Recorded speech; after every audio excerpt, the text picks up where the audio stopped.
ibababa po ninyo ang isang daliri. Nag-gets niyo po ba? Yan, magsisimula po tayo. Put your finger down kung na-in-love ka na.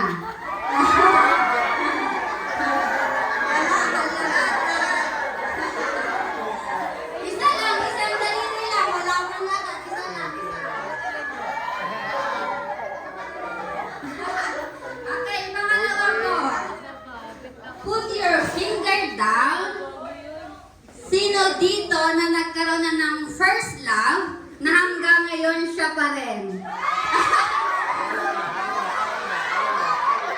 Be honest. Be honest. Maging totoo kayo, nakikita kayo ni Lord. Bang movie siya. Yan, dalawang question pa lang. Pataas ng ng iyong mga kamay. Dapat kita ko. Number 3. Put your finger down. Sino dito kayang magsakripisyo para sa kanyang minamahal?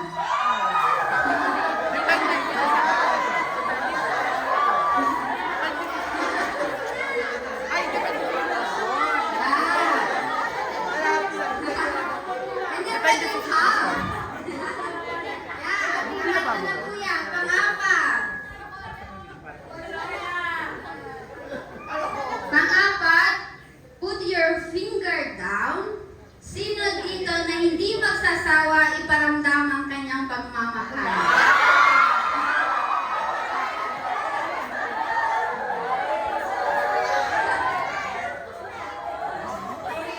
Patingan ang inyong mga kamay. Apat pa lang din, bakit may 5 na dyan? Yan, isa pa po. Put your finger down. Sino dito hindi gusto ng gusto niya?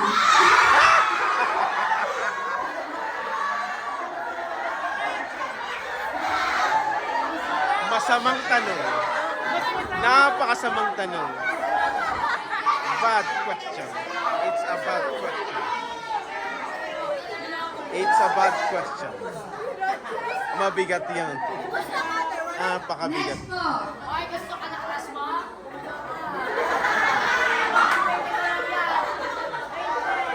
Napakabigat na tanong. Isa pa po. Put your finger down. Sino dito naloko na dahil nagmahal siya?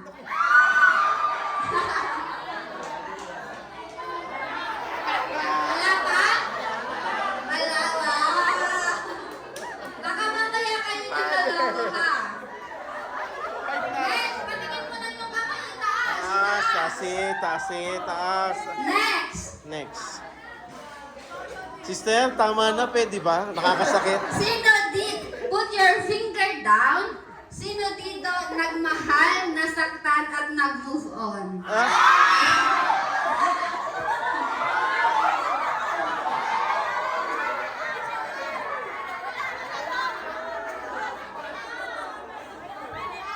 Yan, pakinggan mo na kami ba't makababa? Next pong tanong. Put your finger down. Sino dito pagod na magmahal? Yun! Tumayo pa eh. Tumayo pa talaga. Ako nagmamahala.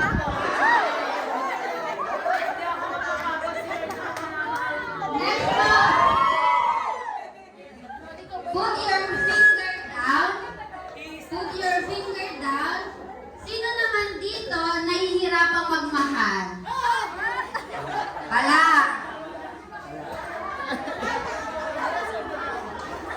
Minamahal ang iba. Yan, last po na tanong. Oh, last na. Put your finger down. Sino dito?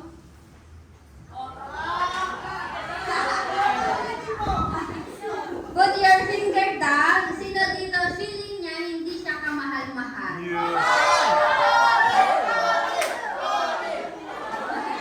Yan, patingin ko na yung mga kamay. Taas, itaas. Taas eh. Aba. Dalawa. Ay man, dami yan. Ay, kuya, ay magdalawa na lang yan, no? Yan, no? Oh, pwede na pong ibaba. Pwede na pong ibaba. Yan po, no, sa ating activity na ginawa, anong salita ang lagi niyo pong naririnig? Pagmamahal. Pagmamahal. Yan. No, ibig sabihin, ang mga narinig ninyong mga tanong ay tungkol sa love. No, lahat tayo ay nakaranas na magmahal. Di kaya minamahal. Kaya po ngayon, kaninong pagmamahal kaya yung tatalakayin natin? No? Ngayon, magbabasa tayo ng isang Bible text na ito ay maikli lang. Tatawagin ko po si Shelo. Magbabasa po. Papakinggan po ninyo dahil ito po ay napakagandang Bible text. Pakinggan po ninyo mabuti, magtatanong po ako.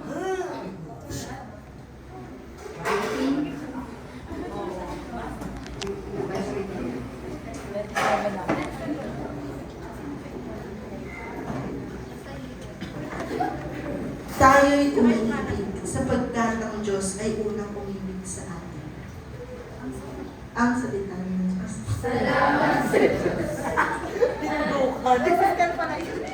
Yan nga yung gusto ko pong ibahagi sa inyo. God loved us first. No? Ang Diyos ang unang umibig sa atin. Bago ka pong mahalin ng boyfriend mo, ng girlfriend po ninyo, ang Diyos ang unang nagmahal sa inyo. Halimbawa po, no, sinabi po dito, no, ang Diyos ang unang umibig. Ibig sabihin, meron na po tayong natanggap. No, meron na po tayong natanggap. Ibig sabihin, kung meron tayong natanggap, kaya nating magbigay. No? Kasi sabi po doon, no, lagi ko pong naririnig, hindi tayo magbibigay kung wala tayo. Di ba po? Tama po ba o hindi?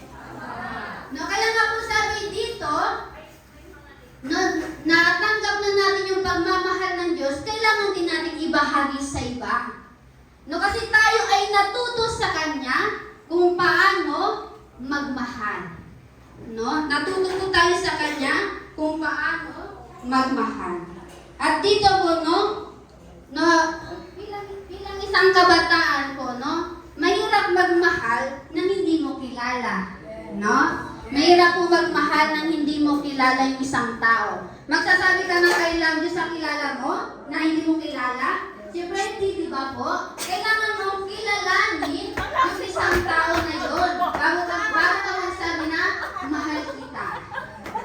Pakinig kong hatching. Kaya po, no? Dito sa verse 19, sabi mo dito, tayo'y umiibig sapagkat ang Diyos ang unang umibig sa atin. No, kayo po ay bilang isang lingkod ng Diyos. So, kayo po ay nagsiserve sa inyong chapel, no, sa parokya. No, siyempre, no, feeling ko naman na hindi kayo pinilit para mag-serve. Kundi naramdaman ninyo yung pagmamahal ng Diyos, kaya gusto nyo ibahagi sa iba.